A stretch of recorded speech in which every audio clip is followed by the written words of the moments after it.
This was my setup for this four-wheeler on an overlanding trip. I took it over 500 miles and really torture tested these Apache cases. Let me tell you about it.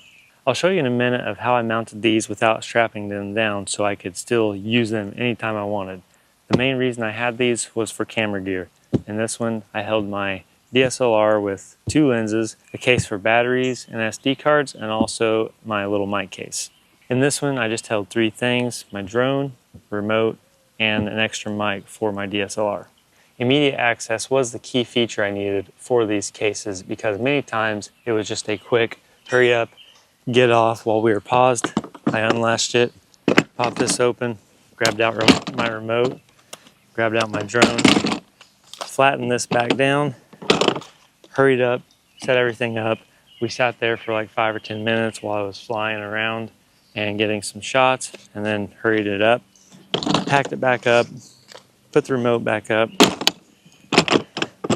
and then we were good to go, and I was able to continue. I've previously done a waterproof test video on the smaller version of this case. This is the 4800, that was the 3800 that I did the test on.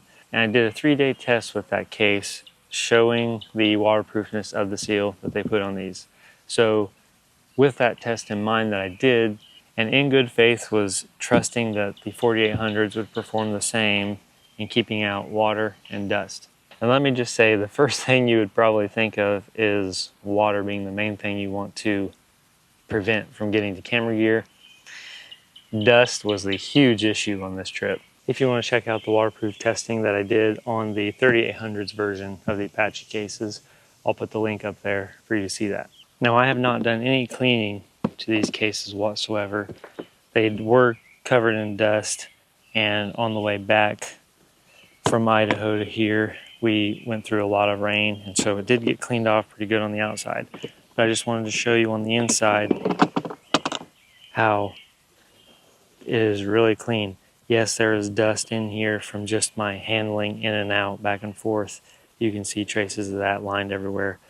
But for the most part, once this was closed, I mean, it just performed flawlessly, as I expected, as I hoped that it would because of all the gear that I had in here, but kept it perfectly clean, and the only dust that got on the camera gear was from my hands.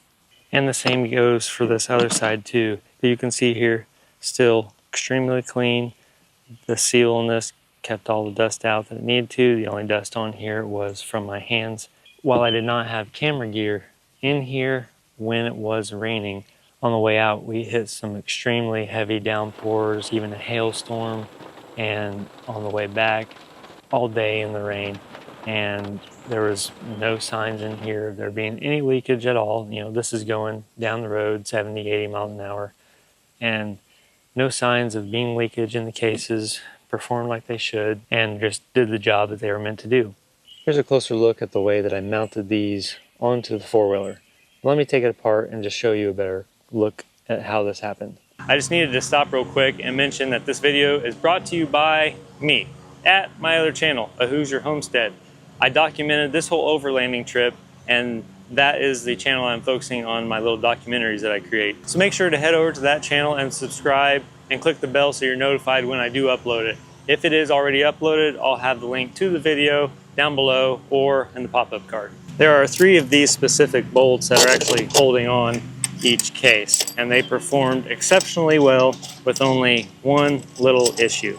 Now obviously these are sticking out a little long, and I just never took the time to cut them off, but that would be a little more aesthetically pleasing to have a shorter bolt sticking right there. Once you remove the nuts and other hardware from the 3 bolts, it was simply just lifting them up, and that's how these cases were sitting on this little frame that I made. So moving this, we can look at the closer details. On the back here, you can easily see what I did. It's this hook bolt that I used to wrap around a bolt that I just simply put through these built-in ribs. Just drilled a hole through each of them, and then got a bolt that was long enough to where the non-threaded area would be filling this whole gap. Originally I was going to try using a ratchet strap to go around this, and that's why I wanted the non-threaded area. That didn't end up working, so I used these hook bolts instead, and it ended up working perfect. And then for the front side, you actually have a few different options. I just went with the one same bolt, although I had to bend out the opening just a little bit to go around this handle. And all it did was just grab onto it like that and tighten it through the framing I'm getting ready to show you. But you have multiple options up here. I originally was going to plan on doing the same thing with the built-in ribbed part right here. The other case, I actually already had the holes drilled in right here. But then I realized that the bolt going through might interfere a little bit with you being able to get a grip on these latches.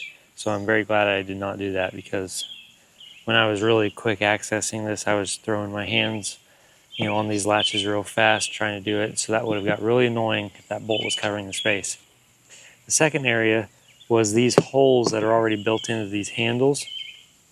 I was going to be trying to use these same bolts through that, and I'd actually drilled out those already to enlarge them just a tad bit for these to fit through easier.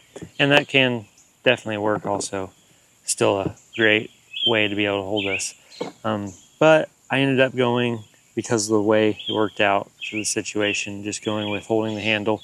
You're holding down this handle, it's gripping two spots, fastening down on this case. So I was expecting it to perform decently okay just with this one bolt, and it did.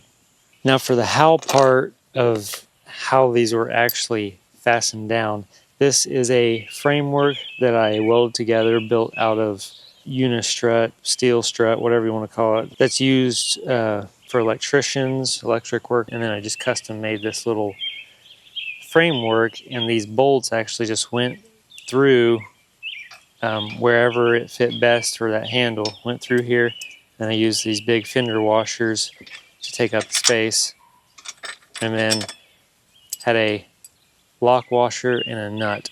Now, because of an issue that I had, I would highly recommend not doing the lock washer and nut, and instead doing the nylon locking nut. Because the one minor issue that I had with these is that this specific one, I think it wasn't tightened down the right way because of the way this bolt was bent or tilted or something. And this nut was starting to come loose, and I was hearing the rattle and had to fix that. Other than that, I got that tightened down, and there was never an issue the rest of the trip. As you can see here, to hold this framework that I made, I just used regular U-bolts. This one right here was able to be at that level because the case sat behind it. This one back here, I had to notch out the little side portion of this metal so I could get that U-bolt portion low enough because the case was sitting right on top of it. Now, as fantastic as these cases are for the budget price that they are and the durability that I have found out that they have, one thing really bugs me about the 4800 case. And I have my 3800 here to demonstrate what I'm talking about.